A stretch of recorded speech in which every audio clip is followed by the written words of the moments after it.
আসসালামু আলাইকুম, স্বাগত জানাচ্ছি আরটিভির সন্ধ্যার সংবাদে। পুরোটা সংবাদে আপনাদের সাথে রয়েছে আমরা দুজন, আমি নুসরাত সুজানা এবং একই সাথে রয়েছে আমি আফসানা সুরাইয়া। ছুটির দিনেও জ্বালানি তেল নিতে ভোগান্তিতে পড়েন যানবাহন চালকরা। দীর্ঘ ৮ থেকে ১০ ঘন্টা অপেক্ষা করেও কাঙ্ক্ষিত জ্বালানি না পাওয়ার অভিযোগ ভোক্তাদের। রাজধানীর অনেক পাম্পেই সরবরাহ করা হচ্ছে না জ্বালানি তেল, আবার যেখানে দেয়া হচ্ছে সেখানেও নেই পর্যাপ্ত সরবরাহ। এমন পরিস্থিতি থেকে মুক্তি চান গ্রাহকরা। শাকিবুর রহমানের রিপোর্টে দেখুন এর বিস্তারিত। গ্রীষ্মের খরতাপে ঘন্টার পর ঘন্টা অপেক্ষা, স্থবির যানবাহনের চাকা। তেলের অপেক্ষায় যানবাহনের সারি পৌঁছেছে কয়েক কিলোমিটার। কাঙ্ক্ষিত তেল কখন মিলবে জানে না কেউ। রাজধানীর সব পাম্পের একই চিত্র, তেলের সরবরাহ না থাকায় বন্ধ অনেক পাম্প। আবার যেখানে দেয়া হচ্ছে তা পর্যাপ্ত নয় বলে জানিয়েছেন চালকরা। রাত 12টা দাঁড়াইছি, এখন এই 50ছি। পাম্পে গেলে তেল দেবো 2000 টাকা, 2000 টাকা তেল দেওয়া তো আমার 2 দিনও চলবো না, আবার 2 দিন পরে আবার এরকম খাটতে হইব। তারা বলছে যে যদি গাড়ি না চলে তাহলে তো তোমার রাইখে আমি বসায় বসায় বেতন দিতে পারবো না। রাজধানীর পাম্পগুলোতে এদিন ট্রাকের লম্বা লাইন দেখা যায়। পিকআপের ড্রাইভারের মনেই করে না। এই সমস্ত গাড়িগুলো ঢাকা সিটির বিভিন্ন জেলা বিভিন্ন ডিস্ট্রিক্টে যাইমু, তেলের কারণে যাইতে পারতাছি না। হাইটে গেলে মনে করেন যে আমার গাড়িতে বড়দের 500 টাকার তেল দেয়, তাও মনে করেন যে বহুত 2-3 ঘন্টা থাকার পরে। এদিকে জ্বালানি সংকট ও পরিবর্তিত বিশ্ব পরিস্থিতিতে বাংলাদেশের নগরায়ন ও উন্নয়ন ভাবনা আলোচনা সভার আয়োজন করে institute for planning and development.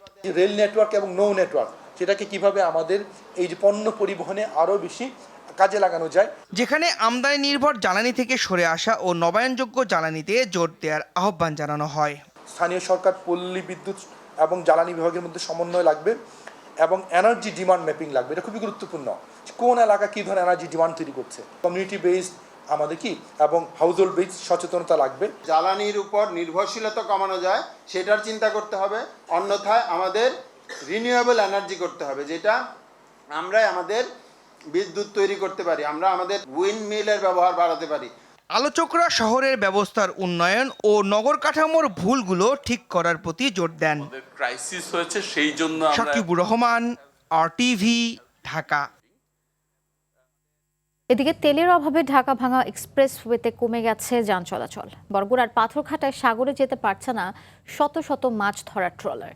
Feeling স্টেশনগুলোতে তেলের জন্য হাহাকার আর দীর্ঘ লাইনে সাধারণ মানুষের নাভিশ্বাস উঠেছে। দেশজুড়ে চলমান জ্বালানির সংকট নিয়ে প্রতিনিধিদের পাঠানো তথ্যচিত্রে আরও জানাচ্ছেন লিওন আজাদ। জ্বালানি তেলের সংকটে অচল হওয়ার পথে দেশের পরিবহন খাত। ঢাকা ভাঙা মহাসড়কগুলোতে তেলের অভাবে কমেছে বাসের সংখ্যা। এর সরাসরি প্রভাব পড়েছে যাত্রীদের ওপর। ঘন্টার পর ঘন্টা কাউন্টারে অপেক্ষা করেও মিলছে না কাঙ্ক্ষিত গন্তব্যের গাড়ি। আমি অনেকক্ষণ যাবত বসা, আমি পটুয়াখালী যাব। আগে এতক্ষণ সময় লাগতো না, এখন একটু বেশি সময় লাগছে, গাড়ি পেতে কষ্ট হচ্ছে। সড়কের পাশাপাশি জলপথেও হানা দিয়েছে এই সংকট। বরগুনার পাথরঘাটায় ডিজেল না পেয়ে মাঝ পথেই থমকে আছে কয়েকশো মাছ ধরার ট্রলার। একই অবস্থা বরিশালের মিরগঞ্জ ফেরিঘাটে। তেলের অভাবে ফেরি ও ট্রলার চলাচল ব্যাহত হওয়ায় লোকসানের মুখে ব্যবসায়ীরা। কিন্তু চাহিদা অনুযায়ী তো তেল পাচ্ছি না। বিভিন্ন দপ্তরে দৌড়দৌড়ি করার পরে আমাদের উপজেলা প্রশাসন থেকে একটা চিঠির মাধ্যমে আমি একটা পাম্প থেকে 200 লিটার তেল বর্তমানে পাচ্ছি, কিন্তু সেটা চাহিদার তুলনায় অর্ধেক প্রায়। পরিস্থিতি ভয়াবহ উত্তরাঞ্চল ও দক্ষিণ পশ্চিমাঞ্চলেও। ঈশ্বরদী, মাগুরা, যশোর ও কুড়িগ্রামের পাম্পগুলোতে মোটরসাইকেলের উপচে পড়া ভিড়। মেহেরপুরের অধিকাংশ পাম্প বন্ধ থাকায় বিপাকে কৃষক ও চালকরা। ডিলাররা বলছেন কোঠা পদ্ধতিতে সরবরাহের কারণেই এই অচলাবস্থা। এদিকে রাজবাড়ীর কালুখালীতে তেলের সিরিয়াল নিয়ে সংঘর্ষে আহত হয়েছেন 2 জন। তবে সংকটের এই মুহূর্তে ব্যতিক্রমী উদ্যোগ দেখা গেছে ফিরোজপুরে। অবৈধ মজুদ রোধে সেখানে চালু হয়েছে স্মার্ট ফুয়েল অ্যাপস। গৃহায়ন ও গণপূর্ত প্রতিমন্ত্রীর উদ্যোগে এই প্রযুক্তিতে একবার তেল নিলে পরবর্তী 96 ঘন্টার আগে পুনরায় নেওয়া যাবে না তেল। লিওন আজাদ, আরটিভি। দেশে এপ্রিল ও মে মাসের পূর্ণ জ্বালানি সক্ষমতা রয়েছে এবং সরকার জুন মাসের জ্বালানি মজুদের চেষ্টা করছে বলে জানিয়েছেন বিদ্যুৎ, জ্বালানি ও খনিজ সম্পদ প্রতিমন্ত্রী অনিন্দ্য ইসলাম অমিত। সকালে চট্টগ্রামের পতেঙ্গায় ইস্টার্ন রিফাইনারি পরিদর্শনে এসে একথা বলেন তিনি। এ সময় তিনি আরও জানান, দেশের ইতিহাসে বর্তমানে সবচেয়ে বেশি জ্বালানি মজুদ রয়েছে। বিভিন্ন উৎস থেকেও জ্বালানি সংগ্রহের চেষ্টা করছে সরকার। ইস্টার্ন রিফাইনারিতে জ্বালানি পরিশোধন বন্ধ থাকায় পরিশোধিত জ্বালানি আমদানিতে মনোযোগ দিয়েছে সরকার। বর্তমানে বাংলাদেশের ইতিহাসে সবচাইতে বেশি পরিশোধিত জ্বালানি আমাদের মজুদ রয়েছে। আমি দায়িত্ব নিয়ে বলতে পারি, আমাদের প্রিয় মাতৃভূমি এই বাংলাদেশেও 6 সপ্তাহ সমপরিমাণ জেট ফুয়েল রয়েছে। এবারে হাম প্রসঙ্গ। দেশে গত 24 ঘন্টায় হামে আরও 3 জনের মৃত্যু হয়েছে। এছাড়া হাম সন্দেহে 2 জনের মৃত্যু হয়েছে। ফলে একদিনে হাম ও হামের উপসর্গে আরও 5 জনের মৃত্যু হলো। স্বাস্থ্য অধিদপ্তরের কন্ট্রোল রুম থেকে পাঠানো সংবাদ বিজ্ঞপ্তিতে এই তথ্য জানানো হয়। এ নিয়ে গত 1 মাসে হাম ও হামের উপসর্গ নিয়ে 211 জনের মৃত্যু হয়েছে। বিজ্ঞপ্তিতে বলা হয়, গত 24 ঘন্টায় সন্দেহজনক হাম রোগীর সংখ্যা 1115 জন এবং গত 15ই মার্চ থেকে 17ই এপ্রিল পর্যন্ত সন্দেহজনক হাম রোগীর সংখ্যা 21,467 জন। এ সময় নিশ্চিত হাম রোগীর সংখ্যা 127 জন। গত 15 মার্চ থেকে 17 এপ্রিল পর্যন্ত নিশ্চিত হাম রোগীর সংখ্যা 3192 জন। প্রতিনিয়ত বাড়ছে হামের রোগী, বাড়ছে মৃত্যুর সংখ্যা। সরকার নানাভাবে আশ্বস্ত করলেও সমস্যার সমাধানে কার্যকর কোনো পদক্ষেপ দৃশ্যমান নয়। তবে দেশে এই মুহূর্তে টিকার কোনো সংকট নেই বলে জানিয়েছেন স্বাস্থ্যমন্ত্রী সরদার মোহাম্মদ সাখাওয়াত হোসেন। দুপুরে সচিবালয়ে সংবাদ সম্মেলনে তিনি বলেন, দেশে সকল ধরনের টিকার মজুদ রয়েছে। জুন মাস পর্যন্ত ভ্যাকসিন কার্যক্রম দেশ জুড়ে চালানো হবে। বিপুল রায়কে সাথে নিয়ে দীপ্তচন্দ্র পালের রিপোর্ট। চাঁদপুরের মঈনুদ্দিন সংসার চলে অটোরিকশা চালিয়ে। 6 জনের ভরণ পোষণ চালিয়ে এবার যুদ্ধ করছেন হামের সাথে।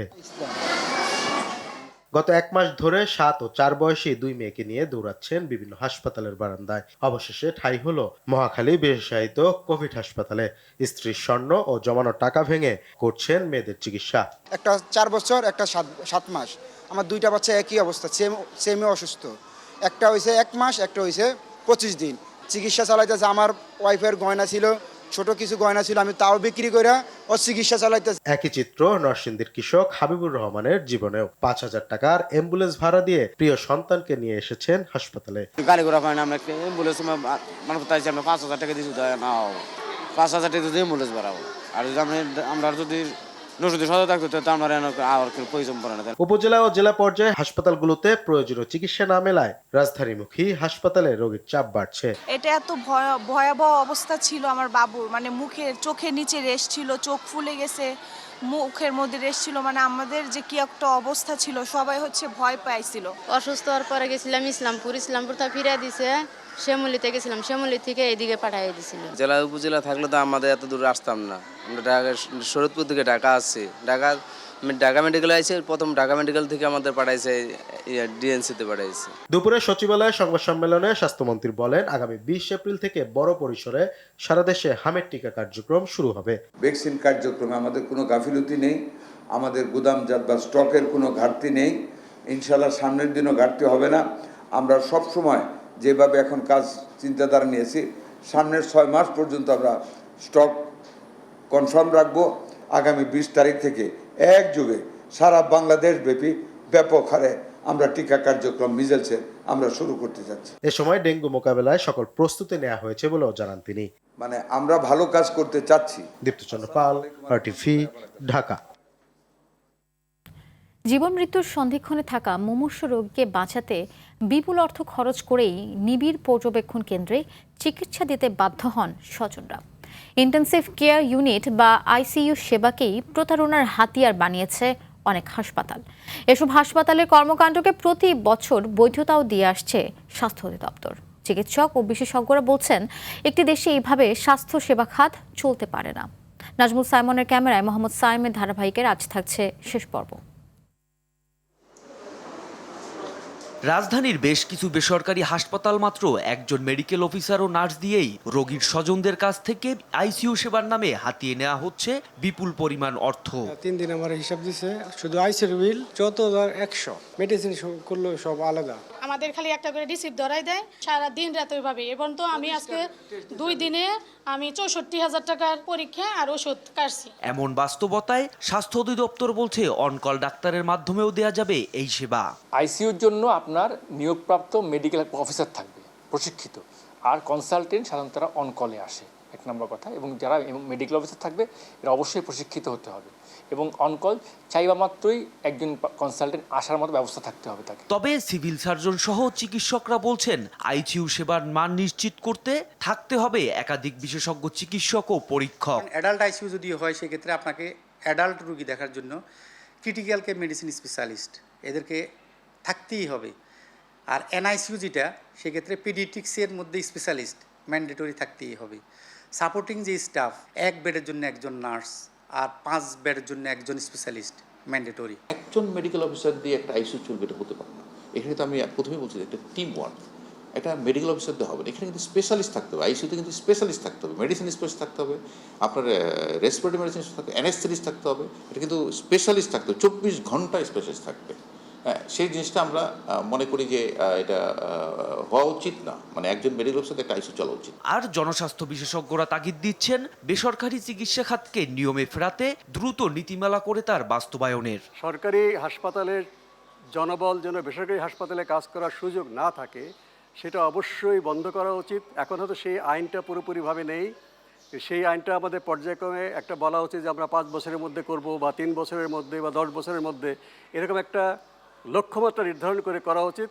না হলে এই বেসরকারি হাসপাতালগুলো নিজের পায়ে দাঁড়াবে না এবং মানুষ মানসম্মত সেবা পাবে না। দেশে বিশেষজ্ঞ চিকিৎসকের অভাবে এমনটা ঘটছে বলে মন্তব্য করেছেন স্বাস্থ্যমন্ত্রী। বিশেষজ্ঞ আছে, শর্টেজ আছে, বাট কভার করে নিচ্ছে।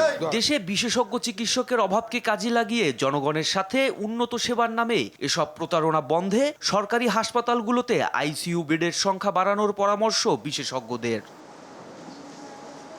মোহাম্মদ সায়েম, RTV, ঢাকা। নানামুখী চ্যালেঞ্জ মোকাবেলা করে 2 মাস পার করলেও প্রতিশ্রুতি বাস্তবায়নের মহাসড়কে বিএনপি নেতৃত্বাধীন সরকার। ভোটের কালি মোছার আগে ফ্যামিলি কার্ড, কৃষক কার্ড কর্মসূচি চালু সহ পর্যায়ক্রমে শুরু করেছে নির্বাচনী প্রতিশ্রুতি বাস্তবায়ন। যুদ্ধ পরিস্থিতিতে বাড়তে দেয়নি তেলের দাম। জনগণের কাঙ্ক্ষিত বাংলাদেশ গড়তে ছুটির দিনেও অফিস করছেন প্রধানমন্ত্রী সহ মন্ত্রিপরিষদের সদস্যরা। তবে এত কিছুর মাঝেও দ্রব্যমূল্য নিয়ন্ত্রণে বাজার সিন্ডিকেট পুরোপুরি ভাঙতে সরকার কিছুটা পিছিয়ে বলে মত অনেকের। আরও জানাচ্ছেন শামীম চৌধুরী। বিএনপি সরকার গঠনের কদিনের মাথায় মধ্যপ্রাচ্য যুদ্ধের প্রভাব পড়ে বিশ্ব জ্বালানি তেলের বাজারে। যুদ্ধের প্রভাবে বিশ্ব বাজারে জ্বালানি তেলের দাম বাড়লেও মানুষকে স্বস্তি দিতেই একেবারে নতুন সরকার এখন পর্যন্ত দেশে বাড়তে দেয়নি তেলের দাম। আঙুলে ভোটের কালি মুছে যাওয়ার আগেই একের পর এক প্রতিশ্রুতি বাস্তবায়ন করছে সরকার। ফ্যামিলি কার্ড কর্মসূচি চালু সহ মসজিদের ইমাম মুয়াজ্জিন ও ধর্মগুরুদের মাসিক সম্মানীর ব্যবস্থা করেছে সরকার। প্রায় 12 লাখ ক্ষুদ্র ও প্রান্তিক কৃষকের সর্বোচ্চ 10,000 টাকা পর্যন্ত ঋণ মওকুফ করার পাশাপাশি 22,000 কৃষকের হাতে তুলে দেওয়া হয়েছে কৃষি কার্ড। খাল খনন কর্মসূচির আওতায় 20,000 কিলোমিটার খাল ও জলাশয় খনন করবে সরকার। ইতোমধ্যে 54 জেলায় শুরু করেছে এ কাজ। এর বাইরেও সরকার বিদেশি বিনিয়োগ প্রক্রিয়া সহজ করা, রুগ্ন ও বন্ধ শিল্প প্রতিষ্ঠান চালু, শিল্প কারখানার উন্নয়নে পরিকল্পনা বাস্তবায়ন করা শুরু করেছে। বিদেশে উচ্চশিক্ষায় রাষ্ট্রীয় অর্থনৈতিক সহায়তায় সর্বোচ্চ 10 লাখ টাকা জামানতবিহীন ব্যাংক গ্যারান্টি, এছাড়াও ক্রীড়া উন্নয়ন ও নতুন কুড়ি কর্মসূচি চালু করেছে সরকার। চাঁদাবাজির বিরুদ্ধে আইনশৃঙ্খলা বাহিনীকে সর্বোচ্চ অগ্রাধিকার দিতে নির্দেশনা দিয়েছে সরকার। দ্রব্যমূল্য নিয়ন্ত্রণ ও জ্বালানি স্থিতিশীলতা আনতে জোর দিয়েছে তদারকিতে। তবে এত কিছুর পরও আইনশৃঙ্খলা পুরোপুরি নিয়ন্ত্রণ, পুরো জ্বালানি সংকট মোকাবেলা ও দ্রব্যমূল্য নিয়ন্ত্রণে আনতে বাজার সিন্ডিকেট ভাঙতে সরকার কিছুটা পিছিয়ে বলে মত অনেকের। মাত্র 2 মাসে একটি সরকারের সফলতা ও ব্যর্থতা নিরূপণ করা সম্ভব নয়। তবে টেকসই উন্নয়ন কতটা হবে তা দেখতে সময় লাগবে আরও কিছুটা। শামীম চৌধুরী, RTV, ঢাকা। নিত্য প্রয়োজনীয় পণ্যের বাজার আবার ঊর্ধ্বমুখী, এতে ভোগান্তিতে নিম্ন আয়ের মানুষ। বেড়েছে ভোজ্য তেল, ডিম ও সবজির দাম। একই অবস্থা মাছ মাংসেও। তবে সপ্তাহের ব্যবধানে সোনালী ও ব্রয়লার মুরগির দাম কিছুটা কমলেও এখন অস্বস্তিতে ক্রেতারা। এ বিষয়ে আরও জানাচ্ছেন আব্দুর রহিম। জ্বালানি তেলের সংকটের প্রভাব এখন ছড়িয়ে পড়েছে কাঁচা বাজারেও। পরিবহন ব্যয় বৃদ্ধি ও সরবরাহ চেইনের ঘাটতিতে সবজি, মাছ, মাংস সহ নিত্য পণ্যের দাম বেড়েছে অপ্রত্যাশিতভাবে। মুরগির দাম কিন্তু বেশি না, আর মুরগিও খামারে আছে, কারণ হলো আমরা তেলের সংকটের কারণে আমরা একটু সমস্যা পাই দেখে। বাজার ঘুরে দেখা যায় হাতে গোনা কয়েকটি পণ্য ছাড়া অধিকাংশ সবজির দামই কেজিতে 80 টাকার উপরে। যে জিনিসের যে দাম, এই দাম তো আমরা গরিব মানুষ আমরা খাইতে পারি না। এটা তো প্রধানমন্ত্রী দেখে না, যদি দেখতো তাহলে আমাকে এই কষ্টটা লাগতো না। এটা ডিমের দামও বেশি। ডিম আগে আমরা 270 টাকা নিছি 30টা, এখন 300 টাকা। 300 টাকার নিচে পাচ্ছি না। সব কিছু দাম দেখতেছে, যেমন সামান্য একটা টমেটো আগে ছিল 40 টাকা, এখন বলতেছে 50 টাকা। তেল নিচে এলো 950, আগের থেকে তো বেশি 50 টাকা বেশি। এদিকে আমদানি নির্ভর সকল ধরনের পণ্য সহ ডিম, মাছ ও গরুর মাংসের দাম বেড়েছে। তেলের তো সরবরাহ কম, 5টা কোম্পানি তেল দিত, এখন 1-2 কোম্পানি সরবরাহ দিচ্ছে, তেমন গায়ে দামই নিচ্ছে। 1 লিটার 195 টাকা কিনা, গায়ের রেট 195 করে। আমদানি করা প্রোডাক্ট দাম বাড়ছে, আলু বোকরা, কিশমিশ, কাজু বাদাম, কাঠবাদাম, এগুলো প্রত্যেকদিন দাম বাড়তেছে। তবে কিছুটা স্বস্তি দিয়েছে সোনালী ও ব্রয়লার মুরগি ও কাঁচামরিচের দাম। দাম সাধ্যের মধ্যেই আছে, কাঁচামরিচ 40 টাকা। আব্দুর রহিম, RTV, ঢাকা। দেশে কোনো খাদ্য ঘাটতি না থাকলেও দারিদ্র্য বিমোচন ও তরুণদের সুরক্ষা এখন বড় চ্যালেঞ্জ বলে মন্তব্য করেছেন স্থানীয় সরকার মন্ত্রী ও বিএনপি মহাসচিব মির্জা ফখরুল ইসলাম আলমগীর। দুপুরে রাজধানীর 100 ফিটে জেসিআই কার্নিভালে অংশ নিয়ে একথা বলেন তিনি। মন্ত্রী আরও বলেন, নতুন বাংলাদেশ বিনির্মাণের স্বপ্ন দেখেছিলেন সাবেক রাষ্ট্রপতি জিয়াউর রহমান, এখন আবার সেই স্বপ্ন দেখতে শুরু করেছে দেশের মানুষ। এ সময় সোশ্যাল মিডিয়ার সমালোচনা করে মন্ত্রী বলেন, এই মাধ্যম সব সময় ভালো কিছু বয়ে আনে না, যে কারণে উন্নত দেশে এই ব্যবহারে নিষেধাজ্ঞা রয়েছে। আসলে সবাই পরস্পরের বন্ধু হতে চাই, এবং বন্ধুত্বের সম্পর্কটাই হচ্ছে সবচেয়ে কাছের সম্পর্ক। যেদিন গণভোটের গণরায়কে অস্বীকার করা হয়েছে, সেদিন থেকেই নতুন ফ্যাসিবাদের যাত্রা শুরু হয়েছে। আর এই ফ্যাসিবাদ অতীতের ফ্যাসিবাদের চেয়েও ভয়ঙ্কর রূপ ধারণ করছে বলে জানিয়েছেন বাংলাদেশ জামায়াতে ইসলামীর আমির ও বিরোধী দলীয় নেতা ডক্টর শফিকুর রহমান। সকালে মগবাজারের জেলা আমির সম্মেলনে এসব কথা বলেন তিনি। গণভোটের গণরায়কে অস্বীকার করা হয়েছে, সেদিন থেকেই নতুন ফ্যাসিজমের যাত্রা শুরু হয়েছে। গণতন্ত্রের মূল্যবোধ তো হচ্ছে মানুষের অধিকাংশের রায়কে সম্মান করা, আর এখানে অধিকাংশের রায়কে করা হলো অপমান। আমরা আশঙ্কা করছি অতীতের ফ্যাসিজমের চাইতে আগামীর ফ্যাসিজম হবে আরও ভয়াবহ। বিশ্বব্যাংক IMF এর স্প্রিং বৈঠকে অংশ নিয়েছে বাংলাদেশ। অর্থমন্ত্রী আমির খসরু মাহমুদ চৌধুরীর নেতৃত্বে বাংলাদেশ প্রতিনিধি দল বিশ্বব্যাংক ভবনে বৈঠকে অংশ নেয়। এ সময় তারা দক্ষিণ ও মধ্য এশিয়া বিষয়ক সহকারী মার্কিন পররাষ্ট্রমন্ত্রী পল কাপুর ও যুক্তরাজ্যের আন্তর্জাতিক উন্নয়ন মন্ত্রী ব্যারোনেস জেনি চ্যাপম্যানের সঙ্গে আলোচনা করেন। এছাড়া বৈঠক করেন আটলান্টিক কাউন্সিল ও জাইকার সঙ্গেও। US চেম্বার অব কমার্স ভবনে US বাংলাদেশ বিজনেস কাউন্সিল আয়োজিত গোল টেবিল বৈঠকেও যোগ দেন অর্থমন্ত্রী সহ বাংলাদেশ প্রতিনিধি দল।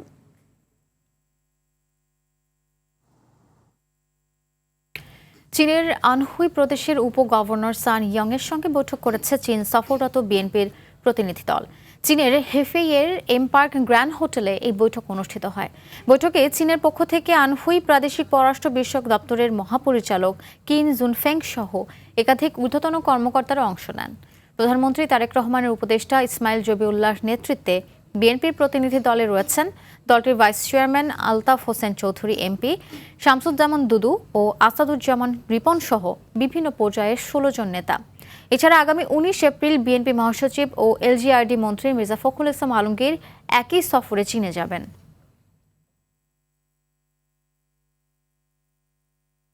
মানিকগঞ্জের নিখোঁজ এক শিশুর মরদেহ উদ্ধার করা হয়েছে। এ ঘটনায় জড়িত সন্দেহে গণপিটুনিতে নিহত হয়েছে 2 ভাই।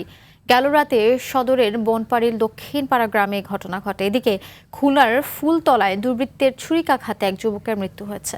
এ সময় আহত হয়েছে আরও একজন। রাঙামাটির কুতুকছড়িতে প্রতিপক্ষের গুলিতে এক ইউপিডিএফ নেতা নিহত হয়েছে। এ সময় গুলিবিদ্ধ হয়েছে 2 নারী। ভোরে কুতুকছড়ি উপরপাড়া এলাকায় একদল অস্ত্রধারী দুর্বৃত্ত ধর্ম সিংকে ডেকে বাসা থেকে বের করে গুলি চালায়। এতে ঘটনাস্থলেই তার মৃত্যু হয়। এ সময় বেপরোয়া গুলিতে তার 2 বোন ভাগ্যসোনা ও কৃপাসোনা চাকমাও গুলিবিদ্ধ হয়। এদিকে এই হত্যাকাণ্ডের প্রতিবাদে রাঙামাটি খাগড়াছড়ি সড়কে আগুন জ্বালিয়ে বিক্ষোভ মিছিল করছে ইউপিডিএফ। যশোরের অভয়নগরে অজ্ঞাত এক নারীর লাশ উদ্ধার করেছে পুলিশ।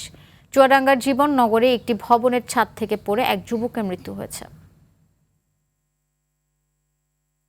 ত্রয়োদশ জাতীয় সংসদের সংরক্ষিত নারী আসনে আইন প্রণয়নে দক্ষ এবং নির্যাতিতদের অগ্রাধিকার দেবে বিএনপি, এমনটা জানিয়েছেন সাক্ষাৎকার বোর্ডের সদস্য এবং দলের সিনিয়র যুগ্ম মহাসচিব রুহুল কবির রিজভী।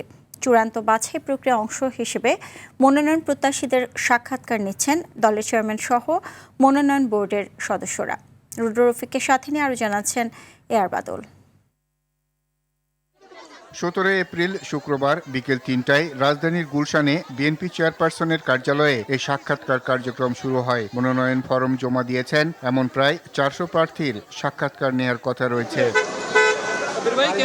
প্রথম ধাপে রাজশাহী, রংপুর, খুলনা, বরিশাল ও ফরিদপুর বিভাগের প্রার্থীদের সাক্ষাৎকার নেওয়া হচ্ছে। আমাদের মাননীয় প্রধানমন্ত্রী জনাব তারেক রহমান আমাকে যেটা প্রশ্ন করেছেন যে আপনি যে মহিলা এমপি হবেন, এটা হয়ে আপনি দল এবং দেশের জন্য কিরকম ভূমিকা পালন করবেন, এই মূলক প্রশ্ন আমাকে করা হয়েছে। আমার নামে মামলা কতটুকু আছে। পরবর্তীতে পর্যায়ক্রমে অন্যান্য বিভাগের প্রার্থীদের সাক্ষাৎকার নেওয়া হবে। এ সময় প্রতিক্রিয়া জানান প্রার্থীরা। এত বছর কষ্ট করেছি, নির্যাতন হামলার মুখোমুখি হয়েছি, শিকার হয়েছি, আমরা পালিয়ে থেকেছি।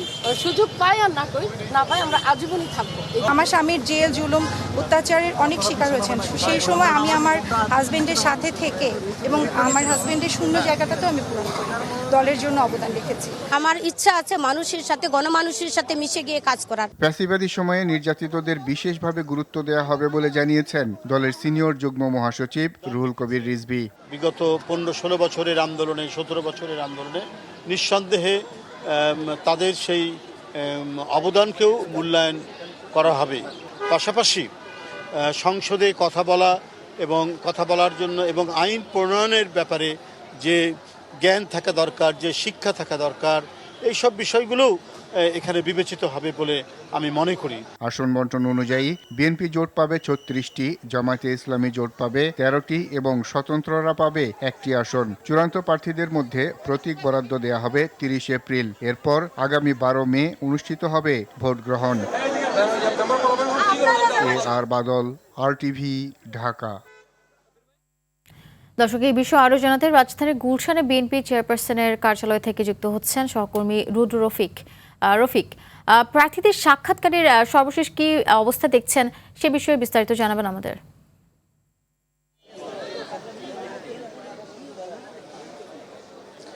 আফসানা, সংরক্ষিত নারী আসনের 36টি আসনের জন্য বিএনপির প্রার্থী যারা রয়েছেন, যারা নারী প্রার্থী রয়েছেন, তারা বিকেল 3টা থেকে আসলে গুলশানের এই বিএনপি চেয়ারম্যানের দলীয় কার্যালয়ে সাক্ষাৎকার গ্রহণ অনুষ্ঠিত হয় এবং আমরা যেটি দেখেছি যে ঠিক 3টের পরপরই বিএনপি চেয়ারম্যান এবং প্রধানমন্ত্রী তারেক রহমান তার এই গুলশান কার্যালয়ে প্রবেশ করেন এবং তিনি প্রবেশ করার পর থেকেই সাক্ষাৎকার গ্রহণ এখন পর্যন্ত বিরতিহীনভাবে চলছে।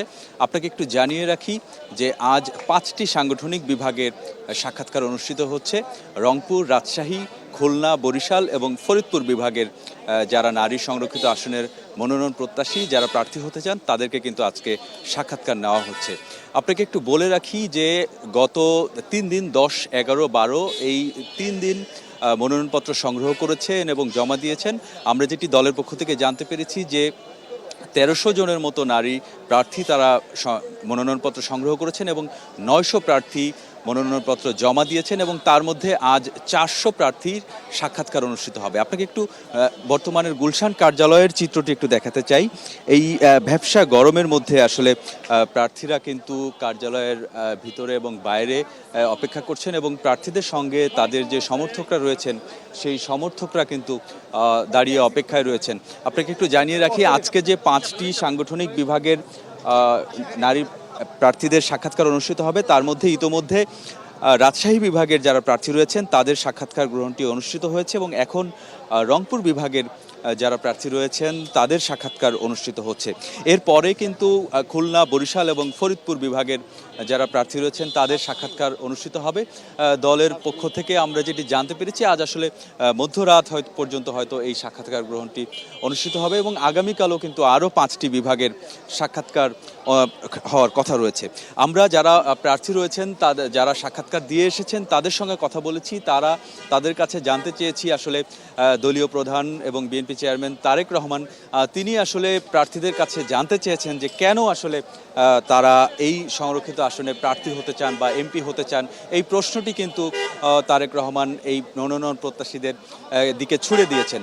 মনোনয়ন প্রত্যাশীরা যেটি বলছেন তাদের যে দীর্ঘদিনের আন্দোলন সংগ্রাম এবং তাদের যে জেল জীবন এই সংগ্রামের চিত্রটি তারা দলীয় প্রধানের কাছে তুলে ধরেছেন এবং সেই সঙ্গে তারা সংসদ সদস্য নির্বাচিত হতে পারলে এলাকার উন্নয়নে কী ধরনের কাজ করবেন, কী ধরনের পরিকল্পনা তাদের রয়েছে সেটি কিন্তু তারা তুলে ধরেছেন।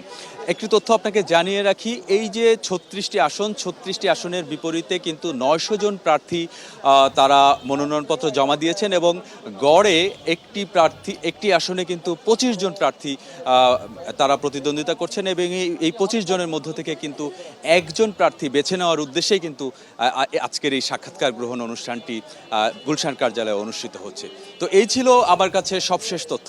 আফসানা, অসংখ্য ধন্যবাদ রফিক আপনাকে। পবিত্র হজ পালনের উদ্দেশ্যে রাজধানীর আশকোনা হজ ক্যাম্পে হজ যাত্রীদের নিবন্ধন, ভিসা প্রক্রিয়া সহ সকল কার্যক্রম ইতিমধ্যে সম্পন্ন হয়েছে। আজ রাতেই ছেড়ে যাবে প্রথম হজ ফ্লাইট। এ বিষয়ে আরও জানাতে আশকোনা হজ ক্যাম্প থেকে সরাসরি যুক্ত হচ্ছেন আমাদের সহকর্মী হাসান মাহমুদ। হাসান, এবারের প্রথম হজ ফ্লাইটের শেষ মুহূর্তের সম্পর্কে কি পরিস্থিতি দেখছেন, কি তথ্য আছে আপনার কাছে জানাবেন?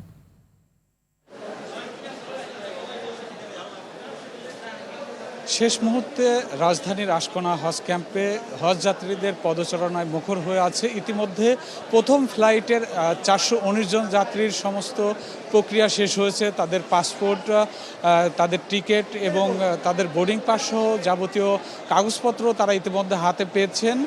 রাত 12টা 20 মিনিটে কিন্তু এই 419 জন যাত্রী নিয়ে বাংলাদেশ বিমানের ফ্লাইটে হজের যে প্রথম ফ্লাইট সেটি কিন্তু সৌদি আরবের উদ্দেশ্যে রওনা দিবেন। আমরা দেখতে পেয়েছি এখানে সর্বশেষ কয়েকজন যাত্রী যারা রয়েছে তাদের ইমিগ্রেশন কার্যক্রম প্রক্রিয়ার জন্য তারা কিন্তু লাইনে দাঁড়িয়েছেন এবং সেটি খুবই সুশৃঙ্খলভাবে এখানে যে রয়েছেন তারা কিন্তু এখানে কাজ করছেন এবং এখানকার যাত্রীদের সঙ্গে আমরা কথা বলে জানতে পেরেছি তারা কোনো ধরনের দুর্ভোগ ছাড়াই কিন্তু এবারের যে হজ যাত্রা সেটি সম্পূর্ণ করতে যাচ্ছে। তাদের মধ্যে যে আনন্দ সেটি আমরা দেখতে পেয়েছি। অন্যদিকে আমরা দেখতে পেয়েছি পরিবার পরিজনের সদস্যরা তারা কিন্তু এসেছেন, তাদের বাবা মা আত্মীয় স্বজন যারা পবিত্র হজের উদ্দেশ্যে আসলে সৌদি আরবের উদ্দেশ্যে রওনা দিবেন তাদেরকে বিদায় জানাতে। সর্বশেষ আমরা দেখতে পেয়েছি এখানকার ইমিগ্রেশন কর্মকর্তারা তারা প্রত্যেকের ক্ষেত্রেই কিন্তু অত্যন্ত সুন্দরভাবে কিন্তু তারা তাদের কাজটি সম্পন্ন করছেন। আমরা দেখতে পেয়েছি যে এখানকার যে যাত্রীরা রয়েছেন তারা কিন্তু বলছেন যে দুর্ভোগ কিন্তু ছিল না। আমরা জানি যে রাত 12টা নাগাদ কিন্তু মাননীয় প্রধানমন্ত্রী তারেক রহমান তিনি প্রথম ফ্লাইটটি উদ্বোধন করবেন, তারপরেই কিন্তু হজের প্রথম ফ্লাইটটি আসলে ছাড়া হবে ঢাকা থেকে। তো এই ছিল আশকোনা হজ ক্যাম্প থেকে সবশেষ তথ্য। ধন্যবাদ আপনাকে।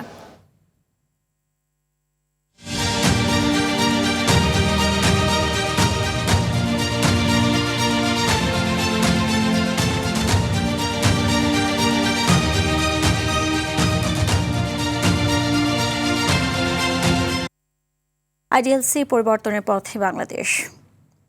দেশের জ্বালানি সরবরাহ স্বাভাবিক রাখতে ৬৮,০০০ টনের বেশি ডিজেল নিয়ে দুটি ট্যাঙ্কার চট্টগ্রাম বন্দরের বহির্নোঙরে এসে পৌঁছেছে। জাহাজ দুটি পৌঁছানোর পর প্রাথমিক খালাস কার্যক্রম শুরু হয়েছে। জানা গেছে, ইন্দোনেশিয়ার পতাকাবাহী ট্যাঙ্কার লুসিয়া সোলিস প্রায় ৩৪,৯৯১ টন ডিজেল নিয়ে মঙ্গলবার বিকালে বহির্নোঙরে নোঙর করে। অন্যদিকে ডেনমার্কের পতাকাবাহী টর্ম দামিনী প্রায় ৩২,৯৩৫ টন ডিজেল নিয়ে একই দিন রাতে বন্দরে পৌঁছেছে। জাহাজ দুটি পরিচালনায় স্থানীয় শিপিং এজেন্ট হিসেবে দায়িত্ব পালন করছে প্রাইড শিপিং। প্রাক্তন শিক্ষার্থীদের অংশগ্রহণে অনুষ্ঠিত হয়েছে এক ব্যতিক্রমী ও প্রাণবন্ত প্রীতি ক্রিকেট ম্যাচ। এতে অংশ নেন এসএসসি 89 ও এইচএসসি 91 ব্যাচের চিরসবুজ বন্ধুরা। 15 ওভারের এই খেলায় তীব্র গরম উপেক্ষা করে তারা দারুণ উৎসাহে মাঠ মাতান। খেলার পাশাপাশি ছিল পুরনো দিনের স্মৃতিচারণ, হাসি আড্ডা আর বন্ধুত্বের উচ্ছ্বাস। দীর্ঘদিন পর একসঙ্গে হয়ে অনেকেই ফিরে যান কৈশোরের সেই সোনালী সময়ে। দিন শেষে জয় পরাজয়ের চেয়ে বড় হয়ে ওঠে বন্ধুত্বের বন্ধন। আয়োজনটি অনুষ্ঠিত হয় রাজধানীর ঢাকা রেসিডেন্সিয়াল মডেল কলেজ মাঠে।